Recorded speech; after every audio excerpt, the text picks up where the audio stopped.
नमस्ते। मैं डॉक्टर संपतराम रेगर से आचार्य राजनीति विज्ञान SRP गवर्नमेंट कॉलेज बांदीकुई। प्रिय विद्यार्थियों, आज हम BA पार्ट 3 के प्रश्न पत्र प्रथम में अरस्तु के आदर्श राज्य के बारे में अध्ययन करेंगे। पॉलिटिक्स की 7वीं पुस्तक में अरस्तु प्लेटो के ग्रंथ लाज से प्रेरणा ग्रहण करता हुआ अपने आदर्श राज्य यानी आइडियल स्टेट का एक सुंदर चित्र प्रस्तुत किया। उसकी दृष्टि में व्यवहार में ये आ सकने वाला सर्वोत्तम संविधान जो मध्यम वर्ग को प्रधानता देने वाली पॉलिटी यानी सर्वजनतंत्र है, परंतु इसका विकास सभी राज्यों में संभव नहीं है। ये सभी राज्यों के लिए ये लागू नहीं हो सकता है। इसके विकास के लिए कुछ विशेष परिस्थितियों का होना आवश्यक है। उन परिस्थितियों के बतौर ही इस आदर्श राज्य का विकास हो सकता है, ऐसा उन्होंने बताया या ऐसा उन्होंने इसके बारे में प्रकाश डाला। यह जिस राज्य में संभव हो वही अरस्तु का सर्वोच्च आदर्श राज्य है। शासन का उद्देश्य व्यक्ति को उच्चतम जीवन बिताने के लिए साधन प्रस्तुत करना है। यानी अरस्तु ये मानता है कि शासन का जो उद्देश्य है, उसका जो एम है, उसका जो ऑब्जेक्ट है, वह व्यक्ति को उच्चतम जीवन बिताने के लिए, व्यतीत करने के लिए साधन प्रस्तुत करता है। अतः वही राज्य सर्वोत्तम होता है जिसमें व्यक्ति को ये सुविधाएं प्राप्त हों। अब आदर्श राज्य किसे कह सकते हैं, उसमें क्या क्या तत्व होने चाहिए या क्या क्या भाग होने चाहिए जिसकी वजह से हम उसको आदर्श राज्य कह सकते हैं। तो अरस्तु ने अपने आदर्श राज्यों में निम्न बहुत सारे ऐसे तत्वों को, आवश्यक तत्वों की विवेचना की जिनकी जानकारी हम लेंगे। सबसे पहले हम बात करते हैं जनसंख्या की। जनसंख्या के संदर्भ में अरस्तु ये मानता है कि ये न तो बहुत अधिक होनी चाहिए और न बहुत कम होनी चाहिए। जनसंख्या के अधिक होने से कानून की व्यवस्था है बनाए रखने में बहुत कठिनाई आती है, और बहुत कम जनसंख्या में ये दोष पाया जाता है कि उसकी जो अपनी आवश्यकताएं हैं वो पूरी करने में समर्थ नहीं होता है। तो जनसंख्या न अधिक होनी चाहिए न कम होनी चाहिए। दूसरी बात ये आती है प्रदेश की। प्रदेश का मतलब क्षेत्रफल की आती है कि राज्य की भूमि न तो बहुत विशाल हो और न बहुत छोटी होनी चाहिए। राज्य का जो क्षेत्रफल है वो न तो बड़ा होना चाहिए न छोटा होना चाहिए। वह इतनी आवश्यक हो कि उसमें जीवन की जो आवश्यकताएं हैं वो पूर्ण हो सके, इतना उसका क्षेत्रफल होना चाहिए। ये एक ऐसी जगह पर होना चाहिए या बसा हुआ होना चाहिए जिससे एक पहाड़ी के शिखर से भली भांति देखा जा सके, ऐसा उनका मानना था। क्योंकि ऐसे प्रदेशों की रक्षा सरलता से हो सकती है। उनके उपाय दूसरे जो परराष्ट्र हैं, दूसरे जो राज्य हैं, उनसे उनकी सुरक्षा की जा सकती है। तो ऐसे स्थान पे राज्य होने चाहिए। अगला जो तत्व है वो है कि नागरिकों का स्वभाव, यानी आदर्श राज्य में रहने वाले नागरिकों का स्वभाव कैसा हो। तो इसके संबंध में अरस्तु अपने आदर्श राज्य के नागरिकों के स्वभाव में बुद्धिमत्ता और ओज यानी स्पिरिट के दोनों गुणों का समन्वय करना चाहता है। ये दोनों गुण होने चाहिए, बुद्धिमान भी होना चाहिए और स्पिरिट ओज भी होना चाहिए। इससे वे स्वतंत्र रूप में रहते हुए अच्छी तरह से अपना राजनीतिक विकास वो कर सकते हैं। अगला जो तत्व है वो है राज्य के आवश्यक वर्ग, यानी राज्य में रहने वाले कौन कौन से ऐसे वर्ग होंगे जिसे हम ये कह सकते हैं कि आदर्श राज्य है। उन वर्गों की विवेचना करेंगे तो सबसे पहले आदर्श राज्य में अरस्तु ने 6 प्रकार की आवश्यकताएं बताई। उन 6 प्रकार की आवश्यकताओं में भोजन, कला, कौशल, हथियार, संपत्ति, सार्वजनिक देव पूजा तथा सार्वजनिक हित निर्धारण आदि इस 6 प्रकार के हैं। इनके लिए प्रत्येक राज्य में 6 प्रकार के कार्य करने वाले वर्ग भी होने चाहिए। उन वर्गों का भी विभाजन वो करता है जिसमें कृषक, शिल्पी, योद्धा, संपत्तिशाली वर्ग, पुरोहित तथा सार्वजनिक हितों का निर्धारण करने वाले निर्णायक शामिल किए गए हैं। इन 6 वर्गों में से अरस्तु कृषक और शिल्पी वर्ग को नागरिक का दर्जा नहीं देता है, उनको वो नागरिक नहीं मानता है। शेष वर्गों के संबंध में ये व्यवस्था करता है, ये बताता है कि नागरिक युवा अवस्था में देश की रक्षा और सेना का कार्य करें, अधेड़ अवस्था में राज्य के शासन संबंधी विषयों पर चिंतन करें और बुढ़ापे में यानी लास्ट की अवस्था में सार्वजनिक देव पूजा और पुरोहितों का काम करें। यानी यहाँ पे एक व्यक्ति की अलग अलग उम्र के हिसाब से अरस्तु उन कार्यों को बांटता है। परंतु हम प्लेटो की बात करें तो प्लेटो एक व्यक्ति को एक काम देना चाहता था, किंतु अरस्तु एक ही व्यक्ति को उसकी अवस्था के अनुसार 3 कार्य देता है। अरस्तु ये भी जानता है कि भू संपत्ति के संबंध में सब नागरिकों को बांट दी जानी चाहिए, यानी कि जो भूमि का अधिकार है वो सब नागरिकों में होना चाहिए।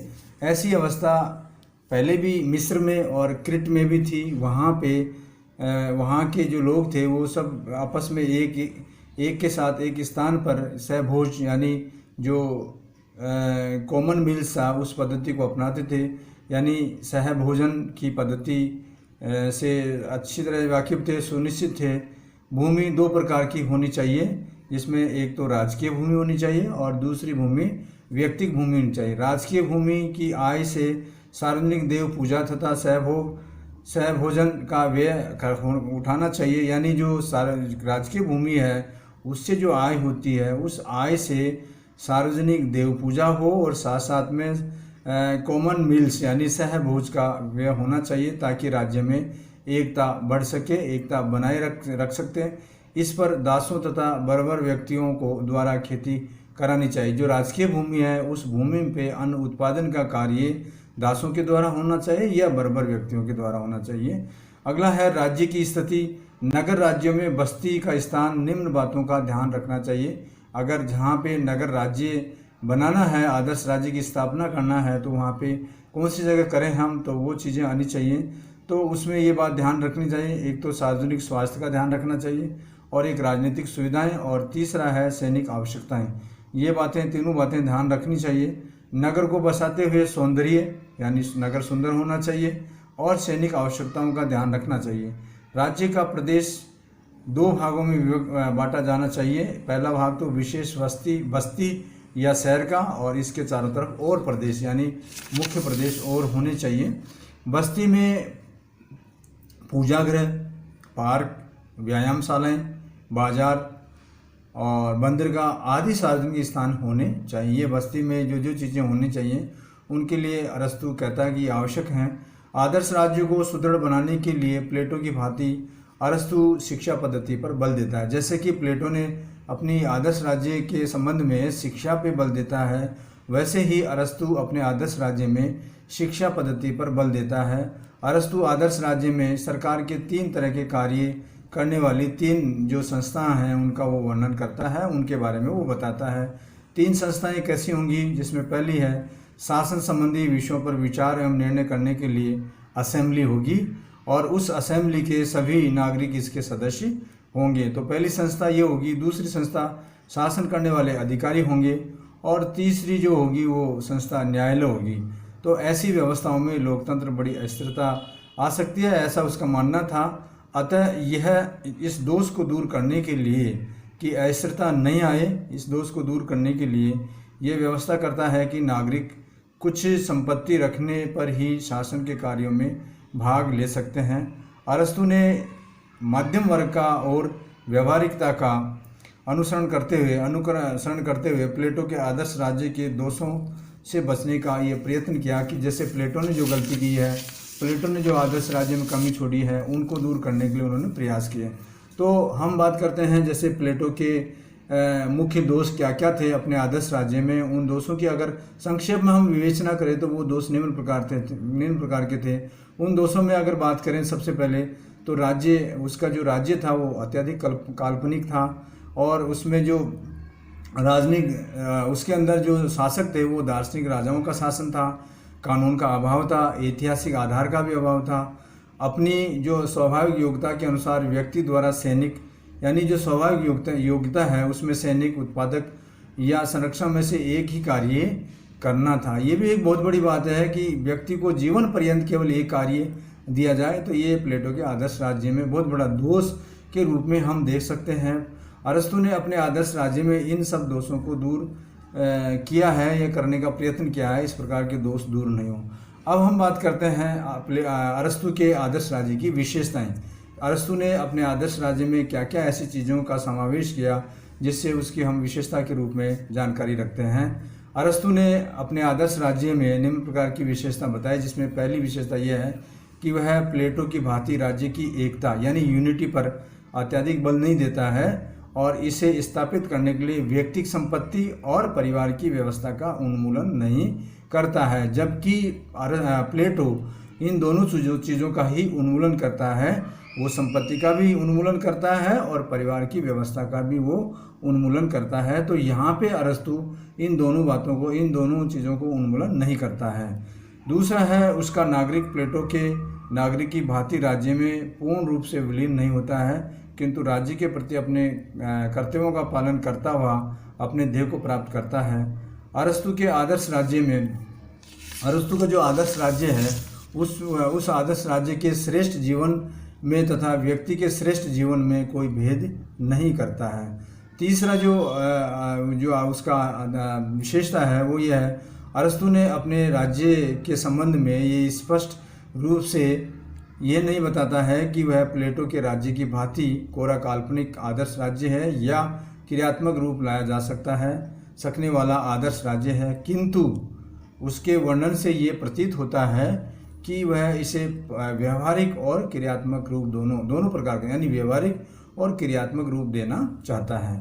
अब हम बात करते हैं जैसे दोनों में तुलना की कि अरस्तु और प्लेटो के आदर्श राज्य की अगर तुलना करें तो तुलना में क्या मिलेगा, क्या पाया जाएगा या क्या प्रतीत होगा। उसमें अरस्तु ने ऐसे राज्य की कल्पना की है जो प्लेटो के आदर्श राज्य से पहले बताए गए दोषों से मुक्त है। इसके अलावा अरस्तु द्वारा राज्य कोरे काल्पनिक राजाओं का राज्य नहीं है, इसमें कानून का भी अभाव नहीं है, कानून की व्यवस्था की गई है और व्यक्ति राज्य के प्रति अपने कार्यों का पूरी तरह से पालन करता है। यानी व्यक्ति राज्य में रह कर के अपने जो कर्तव्य हैं उनको वो ईमानदारी से निर्वहन करेगा। इससे ये ज्ञात होता है या इससे ये प्रतीत होता है कि प्लेटो और अरस्तु द्वारा प्रतिपादित आदर्श राज्यों में बहुत बड़ा अंतर है। यानी दोनों में कितना बहुत बड़ा अंतर है। वो तो अरस्तु अपने आदर्श राज्य में परिवार और संपत्ति को महत्व देता है, जबकि प्लेटो उसको कतई ही बर्दाश्त नहीं करता है। वो ये मानता है कि ये शासन करने में बहुत बड़ी अड़चन पैदा करने वाली व्यवस्था है, इससे दूर रखना चाहिए। दार्शनिक राजा को इनसे दूर रहना चाहिए। आगे हम बात करेंगे प्लेटो के व्यवहारिकता की चिंता न करते हुए एक सर्वथा काल्पनिक आदर्श राज्य की विवेचना करता है। प्लेटो का जो आदर्श राज्य है व्यवहारिकता की चिंता नहीं करता है, उसको मात्र एक काल्पनिक आदर्श राज्य स्थापित करना है, उसकी वो विवेचना करता है। बढ़ चढ़ के दार्शनिक राजा के बारे में वो वर्णन करता है। समाज के वर्गों को 3 वर्गों में बांट करके वो जीवन पर्यंत इस प्रकार की व्यवस्था करता है कि ये इसमें अपने आप ही किसी प्रकार की कोई द्वेष नहीं होगा और एकता बनी रहेगी, जबकि ऐसा नहीं है। जब अरस्तु कोरे आदर्श राज्य के स्थान पर एक व्यवहारिक राज्य का प्रतिपादन करता है। अरस्तु की जो कल्पना है वो व्यवहारिकता पर है, व्यवहारिकता की बात करता है, जबकि प्लेटो आदर्श राज्य में काल्पनिकता की बात करता है। प्लेटो की दृष्टि से अरस्तु का राज्य उत्कृष्ट कोटि का नहीं हो सकता है।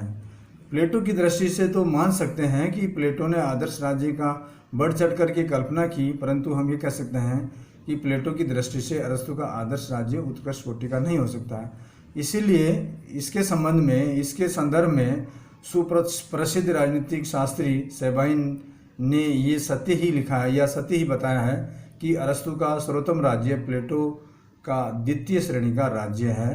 द्वितीय श्रेणी का राज्य उसको वो मानता है, यानी कि अरस्तु का जो राज्य है वो सर्वोत्तम राज्य है, क्योंकि उसमें व्यवहारिकता है और काल्पनिकता का कोई स्थान नहीं है। परंतु प्लेटो का जो राज्य है वो द्वितीय राज्य की श्रेणी में रखा गया है। धन्यवाद।